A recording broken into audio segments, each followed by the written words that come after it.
আল্লাহ রাব্বুল আলামিন যাকে ক্ষমতায় নিয়ে আসতেন তার ইচ্ছায় নিয়ে আসেন, এইটা আপনারা কখনো বুঝেন না। ফখরুদ্দিন 2 বছর চালাইছে, চালাইনি? আপনারা কি নির্বাচন করে ভোট দিয়ে তাকে নেতা বানাইছিলেন? না সিলেকশন ছিল? সিলেকশন ছিল, ইলেকশন ছিল না। এটা 2 বছর চালাইছে। তাও আপনারা বলেন সবচেয়ে ভালো চলেছিল সেই সময়। আর এখনো তো সবাই মিলে সহযোগিতা করছেন। ডক্টর ইউনূস সাহেব একদিন আগেও জানতেন না যে আমাকে তত্ত্বাবধায়ক সরকারের প্রধান করা হবে। কে বসাইছে? কয়দিন থাকবে?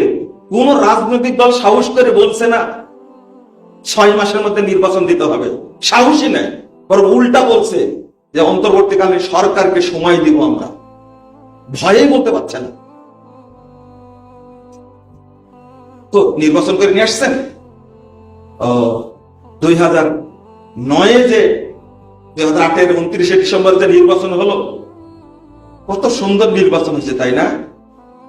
এর চেয়ে ভুয়া পাতানো নির্বাচন আগে ছিল না।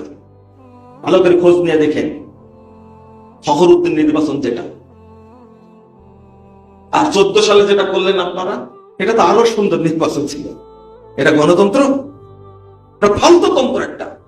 আর 18টা যেটা পাইলেন সেটা কি? সেটা হলো নৈশ ভোটের গণতন্ত্র। 24 যেটা করলেন আপনারা, এটা কি? বিনা ভোটের গণতন্ত্র। আর আপনারা নিজেরাই ভোট দিয়ে বলছেন ইতিহাসে, বাংলাদেশের ইতিহাসে সবচেয়ে স্বচ্ছ নির্বাচন হয়েছে 24 সালে। এতই স্বচ্ছ হয়েছে 6 মাসের মাথায় আউট সব। একজন এমপি, মন্ত্রী, মন্ত্রী সব খুলতে পারছে না। এটাই হলো গণতন্ত্রের ফজিলত।